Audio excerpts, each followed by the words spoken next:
So, yeah, do we want to just start choosing people?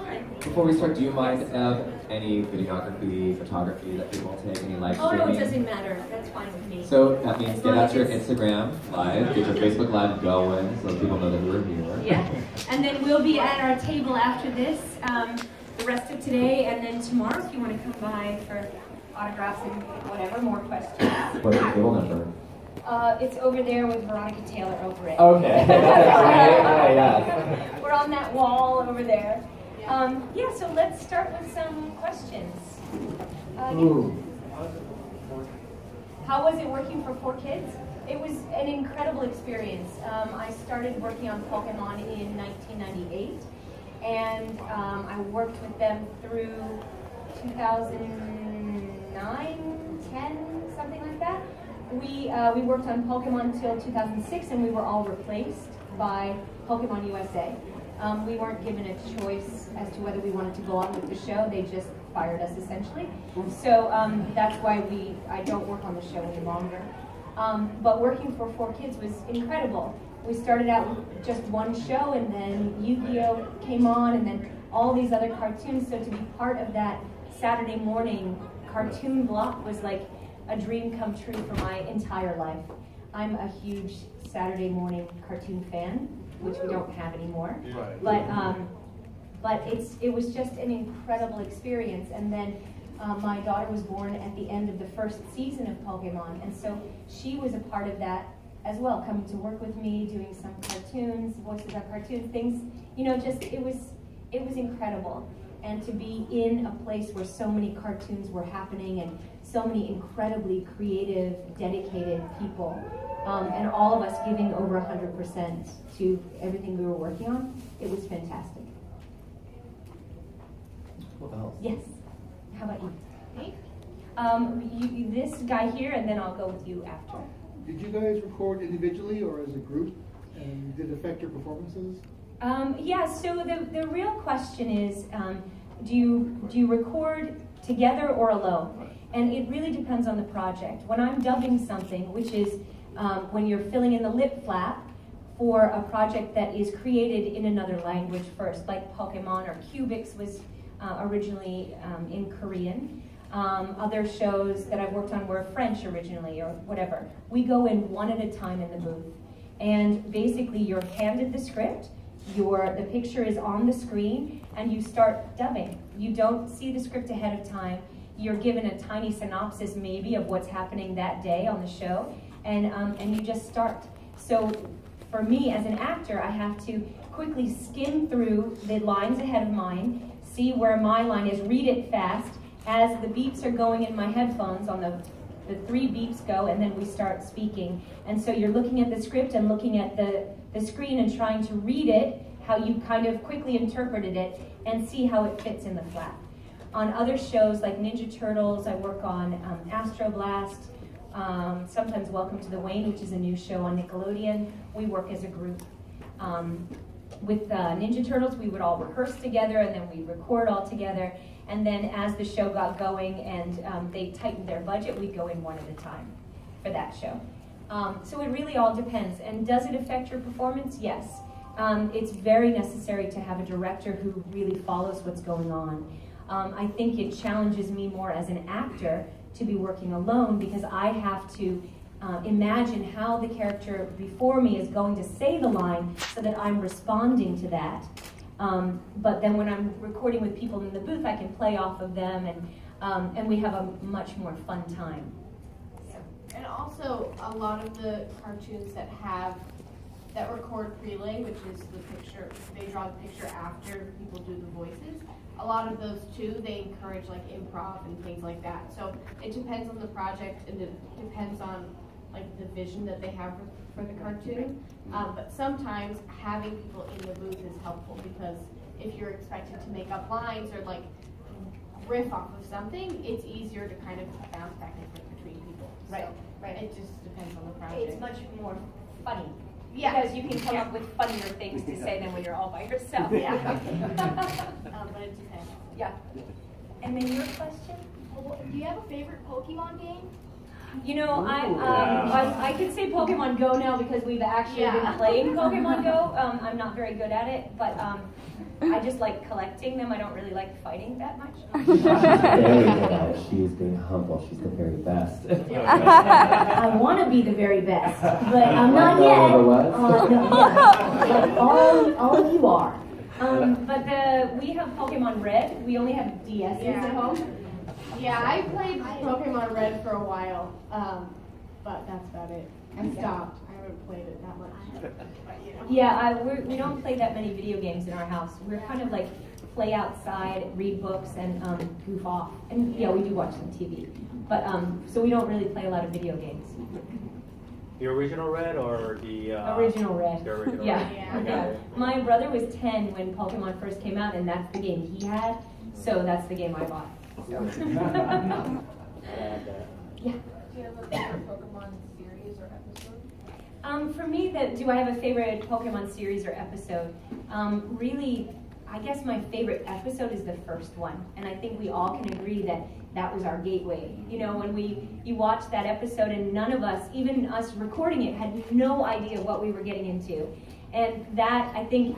Also, you can see how Ash is so much like the rest of us, oversleeping, getting excited the night before for something, and then oversleeping, and then getting stuck with something you didn't want, but it turns out to be the best possible thing ever.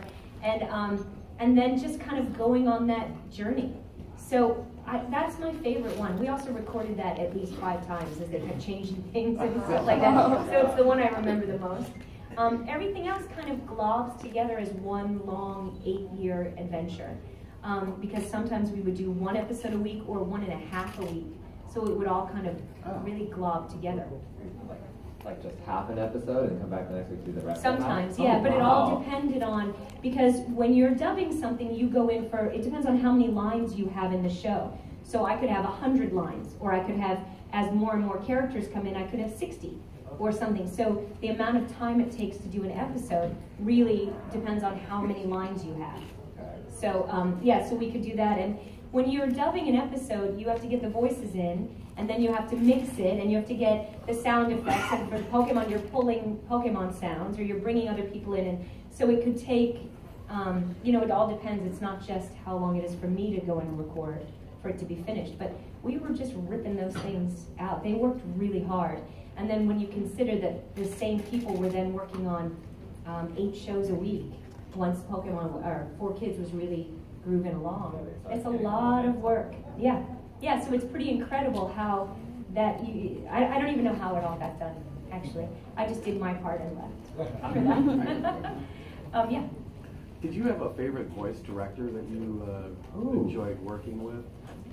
You know, everyone I worked with at 4Kids was really great, but I did get to work with Sue Blue. She directs a lot of cartoons in LA, and we recorded in New York for Pokemon. And she worked on Ninja Turtles with us. Yeah. And so she would come out to New York sometimes, or she would be Skyping in kind of from LA, which was pretty amazing. And I worked with her on Astro Blast again. Also, Darren Dunstan, who played Pegasus on Yu-Gi-Oh!, he directed a lot on Pokemon, and he was in Pokemon Live. So that was pretty incredible. And I worked with him on Welcome to the Wayne. Also Sam Riegel, who was Donatello in Ninja Turtles, he also directs on Welcome to the Wayne, and I work with him a lot now in LA too. Do you have any aspirations of directing someday? You know, I would love to do that. My background is in acting, and I of course have, because I have a bachelor's and a master's in acting, so my coursework also included directing as well. But really, one of the main reasons I never directed is A, I just want to be an actor, but B, really, that I can go in and do my work as an actor for 1 to 4 hours. But if I'm directing, then I'm in every day in that kind of 9 to 5 slot. And as a single mom, there wasn't a way that I could book out that kind of time. And so it helped me that my work was somewhat flexible as far as hours could go. And so I didn't really pursue that. Now I might. I was talking to someone the other day about that, and so, you know, my daughter's in college now, so I have a lot of more So we should time. look forward to seeing you. Yeah, so maybe. Directing. Yeah. So, yeah, so we'll see. Yes. What's the hardest thing you've ever had to say on Pokemon, and the funniest? Well, you know, honestly, the hardest thing was the last line that I had to say when we knew we were not doing the show anymore, but that the show was going on without us. And as that season drew to a close, it just was so bittersweet. But to know that we had 8 great years behind us was really amazing. You know, I don't remember lines specifically, but I loved also when, this is spoilers if you haven't seen it, but when Ash lets Butterfree go. Pikachu, or you know, when he's riding the bike in the very beginning and those Spearow are coming at him and he's trying to save Pikachu, those really emotional moments are my favorite. I think the funniest thing I've ever had to say is when Ash is like, oh, and he's falling down, or something like that. All those weird things, you know, sound effects were really, I like that kind of stuff. How about all the way in the back? Yeah. Yes. You know, there's an anniversary movie called Pokemon Movie I Choose You, yeah. And I'm wondering, maybe sometime in the future, I wanted to ask, if you were to reprise Ash Ketchum again for that anniversary film, would you? Oh, I would love to. I would love to be Ash again in any capacity, and nothing against anyone who's in the cast now, but I absolutely loved playing Ash. I loved being that 10-year-old boy who I think it kind of encapsulates the 10-year-old in all of us. And if that movie, from what I've seen on the trailer, of course we've all seen it, really seems to go back to the roots of Ash's beginnings and when I and the rest of the original cast were in the show, and I would love the chance to do that. So far they haven't asked me about it, but I wouldn't even have to think I would say yes. We should put it on Instagram. Awesome. Yeah, yeah. Right in. Right in. Yeah, I think there are some petitions actually. So, I mean, ultimately, isn't it all about you talk with your wallet, right? So, I mean, I think that's where all of their decisions are made, where they're going to make the money. How about you, all the way there? Yeah. Who was your favorite member of Team Rocket? Maybe I should just say Meow. I don't have to choose between Jesse and James, but those, I think without Team Rocket we wouldn't have had a show. That comedy is just so classic, kind of vaudevillian, and I think they really made the show. So Team Rocket in general is my favorite part. But I only know that from watching the shows because we weren't in scenes together that often, so I never actually heard them while we were recording. But I watched a lot of Pokemon. So. How about you all the way in the back? Yeah. My favorite Pokemon is Pikachu. I spent a lot of time with Pikachu. How many Pikachus do you have? Oh, I'm sure you've probably got a lot. We have Pikachu slippers that someone gave to us. We have a Pikachu plushie from Japan someone gave us. I think. I'm not saying, please, I'm not encouraging anyone to give us anything. We have a 1-bedroom apartment. It's very small. And we have a lot of books. I don't know. We just have a lot of Pokemon things. We always say like, oh no, we don't have that much, like to people, and then people come over to our apartment and they're like, oh my god. Honest, like Pokemon things. Like, no, it's not that much. And like, oh yeah, you've got a lot. You have a giant Pokeball that we got when 4 Kids we were coming to the end of Pokemon, and I guess somehow there was a VHS tape in it, and so this Pokeball is really like this big. And I was like, oh, we could have a party and have chips and dip in it. So we've yet to have a party, but it's coming. How about you with the red shirt and then the person behind? Yeah. How many days did it take to make a season? Well, there's 52 episodes in a season, and we would do it within the year. So sometimes it would be an episode a week, or maybe a little bit, an episode and a half a week, something like that. And in the beginning, after the first season, we had 3 months off hiatus before the next season started. But after that, that break in between got smaller and smaller. So yeah, it all depended, I guess. And yeah. In the very first Pokemon movie, right when you guys are going to like find Mewtwo on the island, Team Rocket's roaming like the They were like a Viking boat. Oh, right. And then Rob said, oh, I thought all the Vikings disappeared. And you said, I thought all the Vikings lived in Minnesota, right. Hilarious. No, that was written. Yeah, a lot of the things were very specific, especially in Pokemon. We didn't add,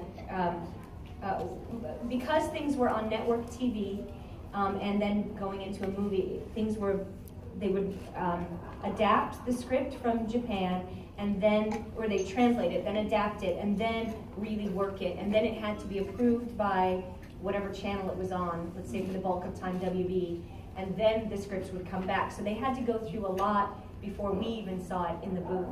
And so there wasn't a lot of just coming up with stuff on our own at that, but it was pretty brilliant for that. Yeah, really funny. Yes. Going off of Pokemon, the first movie, did you tear up as well as all of us when the two Pikachus were having their fight? Yes. Why you gotta bring that up? Because everyone needs to know. We recently saw it when I think it was Clearview. They had a re-release of the first movie in theaters, and everybody was crying. We were crying. Yeah. But I know. Yeah. It's too soon. So am I, man. So am I.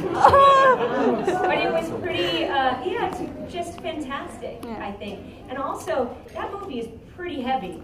For a bunch of little kids to be like, wow, this is awesome, and parents are like, what the heck are we watching?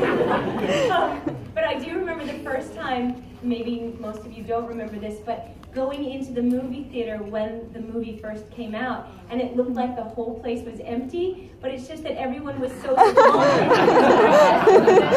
Seats, and now when we went back, the place was full, and it was all adults mostly. So, which is pretty cool. Yes. Can you confirm or talk about the theory that it's all a mom telling her the story of Pokemon to her daughter because they've been in all the movies? Oh yeah, that's interesting. I've not heard that theory that it's a mom telling this story to her daughter, but it could be me telling it to my daughter. I'd like to think that. Oh, that's so sweet. Let's see. I don't know. I mean, I would love to think of that. It would be pretty cool if Ash had kind of dreamt all of this along the way. Oh my God. And then most of you don't know, but there was a great Bob Newhart special where Bob Newhart had 2 different TV series, and after the second series, he woke up and the wife from the first series was there, and I would love to have Ash wake up and I could go, wow, what a dream! Wild after all this time. So, but I think the most important thing is that Pokemon and all these things that we come to Comic-Cons for, they really inspire such creative ideas and inspire us to draw or act or anything like that, because you see something that just, I don't know, just fires your imagination. And the fact that there are so many theories, I don't even care what they are, I just love that they are. And that we all can kind of talk about it. And I mean, the show really, I think, was just an ad for the games originally, really. But it's grown into something with so much heart and something that we've all connected and journeyed along with. That I find that to be remarkable.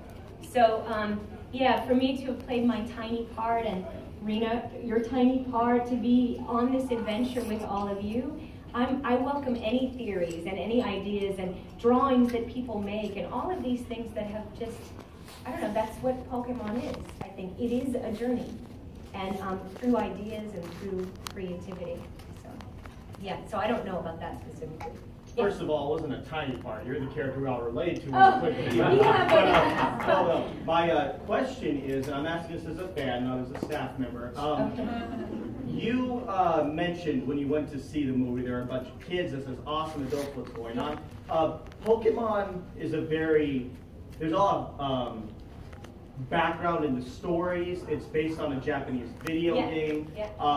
Did you do a lot of research on this, maybe after the first or second episode? And what was that research that you did to understand the folklore? I don't research anything usually, because I don't have any time to do that. I also, when Pokemon started, specifically Pokemon, what we did online was not like what we do online today. So in 1998, I didn't even have a computer. I did have a cell phone that I used for emergencies only. And so it's like there was no way for me to find out this information ahead of time.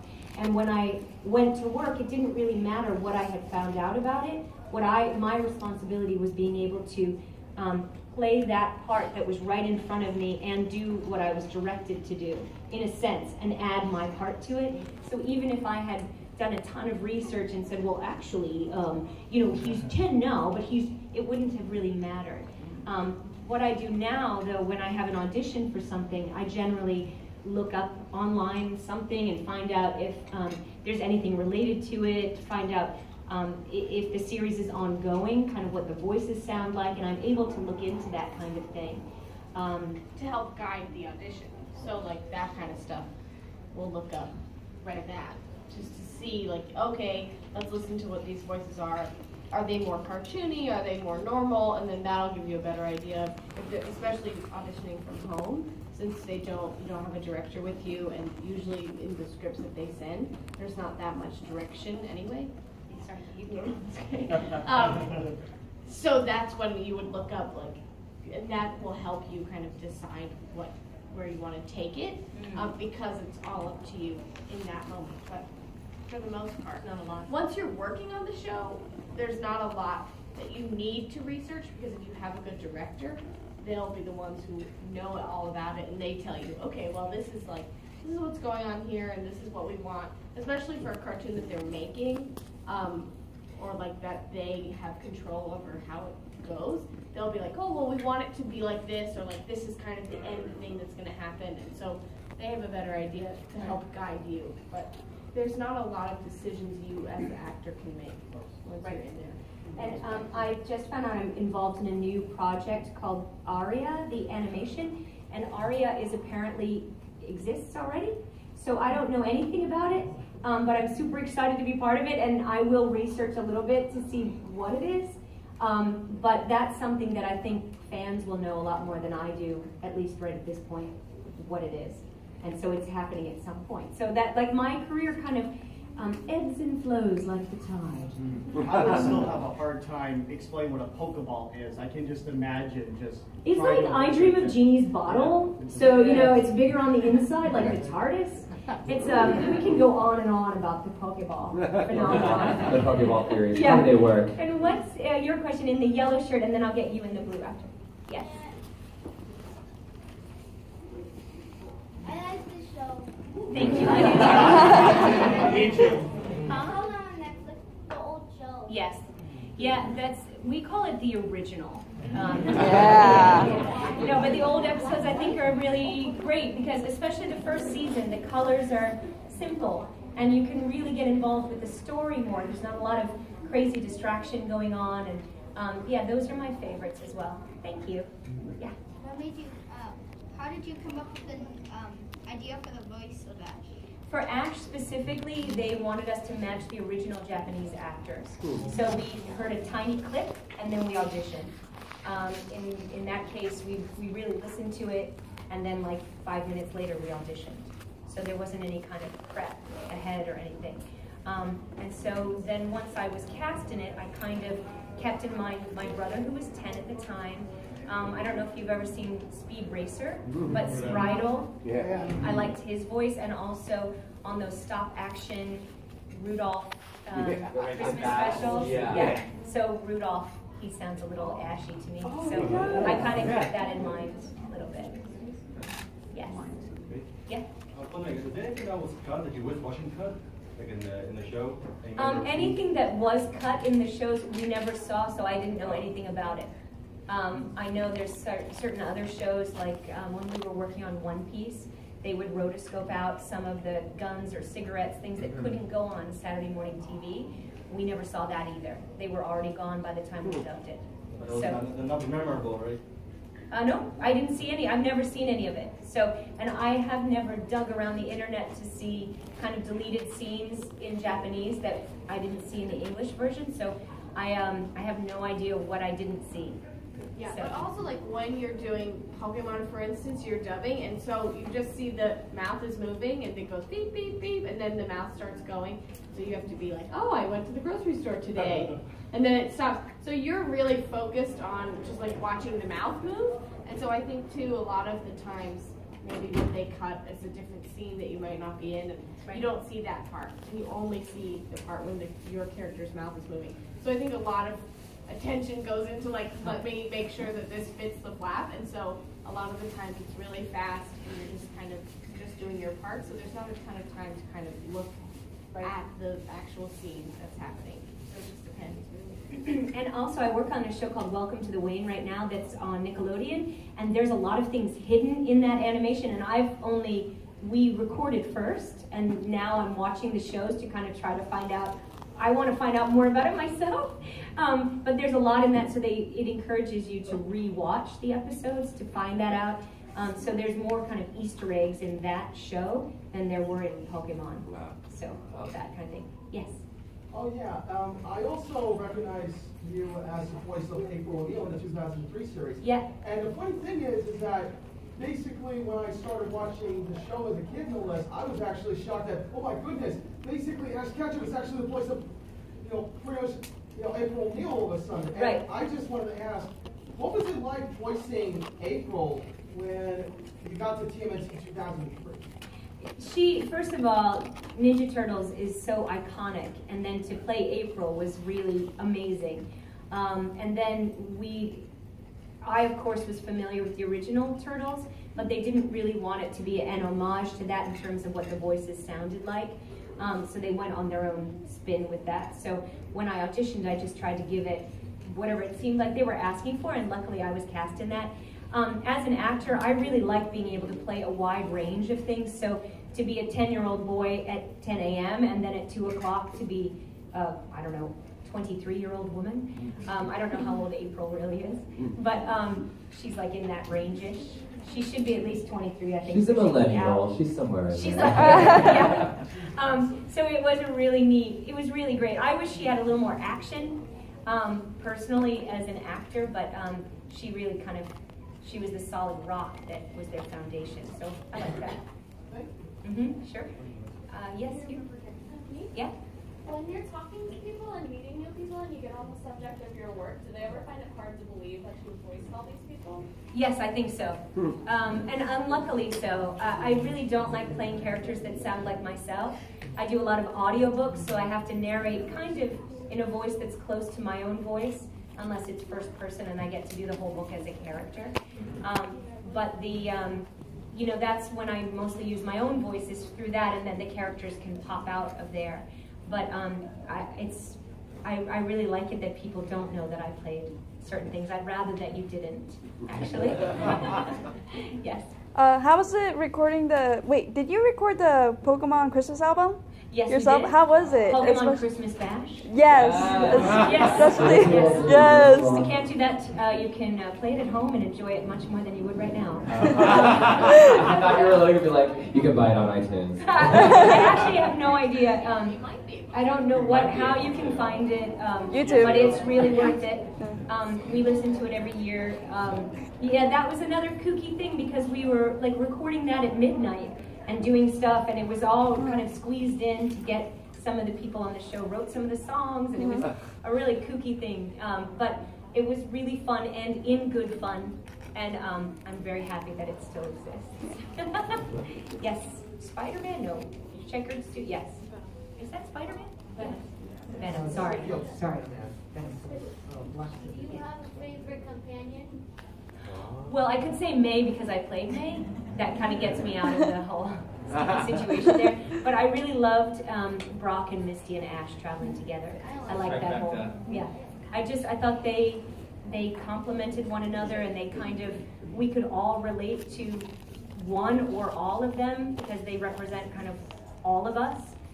So I really liked them the most as that. Let me go to you. As an actress, have you ever deal with sexism-based hatred from the fact that you were playing a boy? I have not had anything like that, but also I really don't go online that much.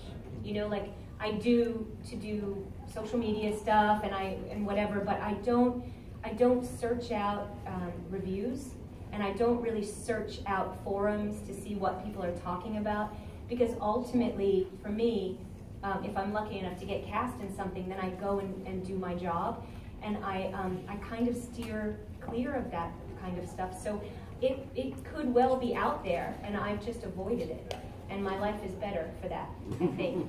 At work too, at work, I do find that there certainly is discrimination. I think there's opportunities that men have much more than women in my industry, and that have affected me personally for sure.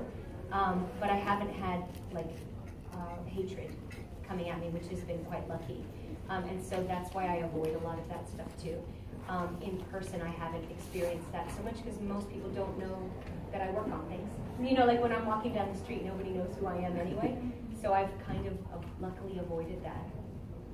Yeah, it's a really interesting fact, and especially I'm a fan of free speech for sure, but I do think respect has to be part of that. And so anyway, yes, with the red shirt. Oh, how did you get your voice? Do you mean how did I come up with the character? Or how did I get to here where I am right now? Yeah, like, how did you like get your voice from the start? Well, ultimately, I think my answer is probably more lengthy than your question requires. But I started acting when I was 5, and I played soccer, and I took dance, and I took singing lessons, and then I was in any play I possibly could be in. I went to college and then grad school for acting, and we worked a lot on breath control and diction and oral interp, which is how to read poems and how to read through different pieces, I don't know, your essay or whatever. And then I toured with Shakespeare and also contemporary plays around the country for several years, a lot of children's theater. So all of that has worked its way into who I am at this moment. I did a lot of volunteer work that required sight reading, which is like no preparation, but just reading right there. I helped at auditions where I had to read a ton of different parts without preparing. All of that kind of got me to a place where I can move my voice to, let's say you have like 8 sections to start really high and really low, and I can manipulate my voice and figure out where I want to place it through all of the things that I've studied and everything that I've done.